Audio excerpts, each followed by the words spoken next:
proportional relationships and graphs.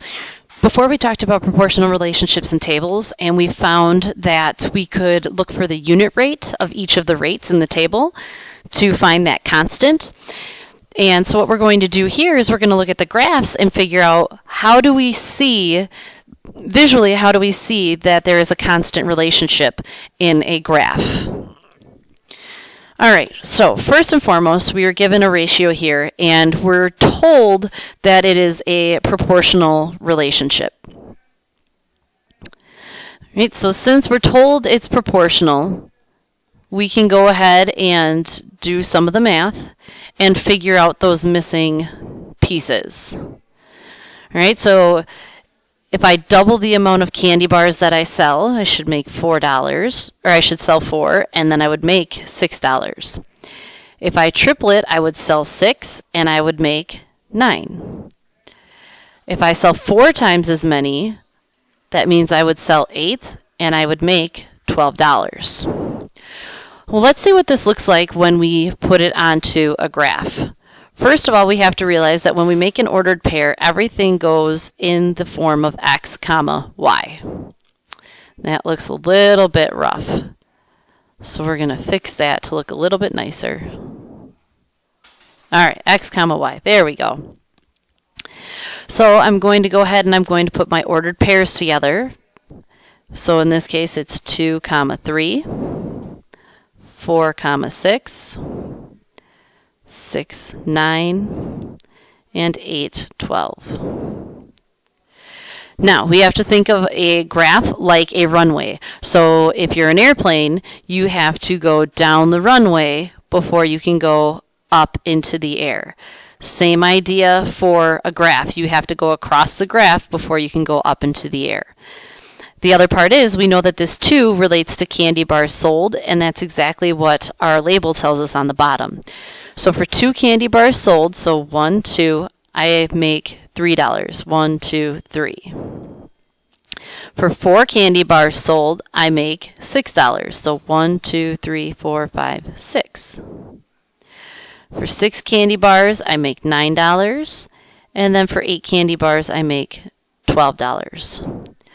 So what we are going to do is we are going to take a look at what this looks like when we put a line to it. Right. And that is a pretty thick line, so we are going to have to be a little careful when we're reading our graph, but that looks pretty good. All right, so what are the characteristics that you notice about this line? 1, you should notice that it's straight. And 2, you should notice that it goes through the origin of 0, 0. These are 2 huge things when it comes to being a proportional relationship in a graph. You have to have both. It's not just that it's straight, it's the fact that it goes through 0, 0. So visually, if you're just looking at a graph, you should be looking at these 2 pieces right here. Going to go ahead and draw on this with red so you understand how important it is. So you have to have both of those pieces in order to determine whether or not the graph is proportional. If the graph is proportional, you can go through and you can answer these different questions. You also have to take a look at, though, what each of these labels are to help you determine what everything means. So in this case, we want to know, what does the point 0, 0 mean? So the point 0, 0 right here means I sold 0 candy bars, so I've earned $0. I'm going to write my answers in red. So I sold 0 candy bars, so I made $0. The next question asks me, what is the unit rate or constant of proportionality? So to find this, we can do this a couple of ways. 1, you can find it on the graph. So you're looking for when x is 1, what is y? Well, in this case, if I go to x being 1, so 1 candy bar, and I want to know how much that is. It's a little difficult to see because it's in between numbers. So since it's a little difficult to see, we're going to go to the next one, which is selling 2 candy bars and earning $3. Since that's on a clear point where two numbers are intersecting, I'm going to use that number to find that unit rate.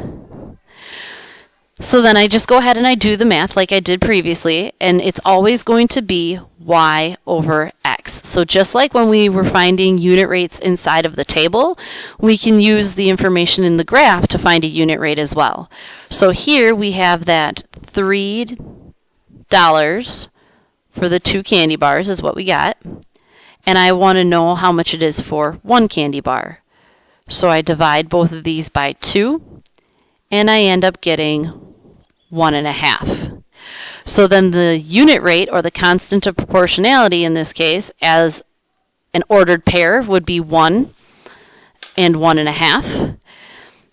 And then as k, so I can say k equals 1.5. But now I want to know, what does this unit rate mean? So again, let's look at these labels. So it's 1.5, and look at where the labels are. So it's dollars over bars. So this is telling me that this is $1.5 for 1 bar. Well, let's be a little bit more specific here. Space over a little bit so you can actually see. So in this case, the unit rate tells me that the cost, well, every 1 candy bar will cost $1.50. We could also say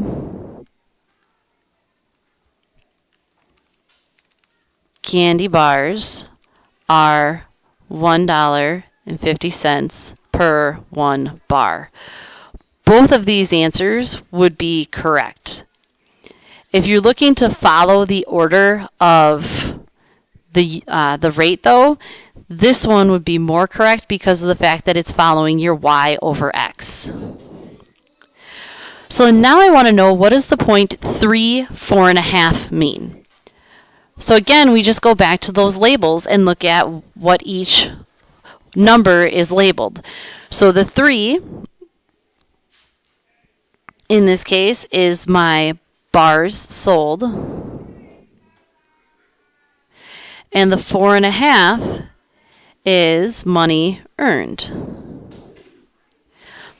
So to put these two things together, I can go ahead and say,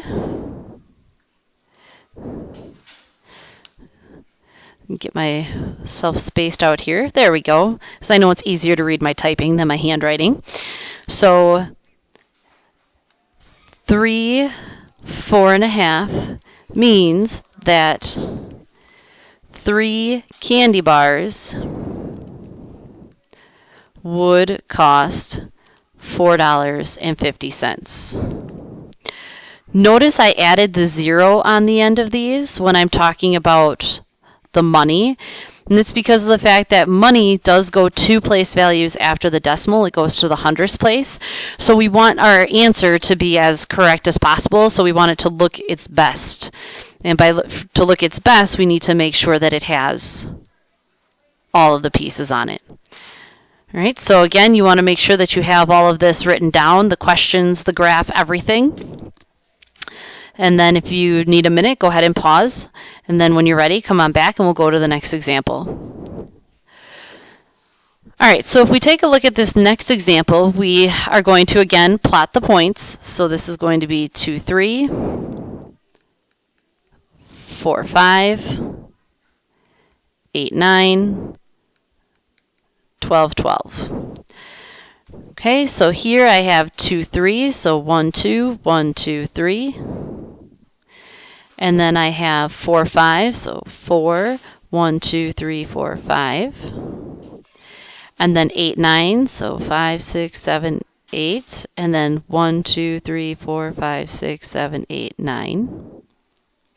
And then 12, 12. Okay. Now, if I were to draw a straight line through these, there's two ways that we can look at this. If I'm going to draw a straight line through this, it would not be able to go through the origin. Okay, so for this one, it's not proportional because it does not go through the origin.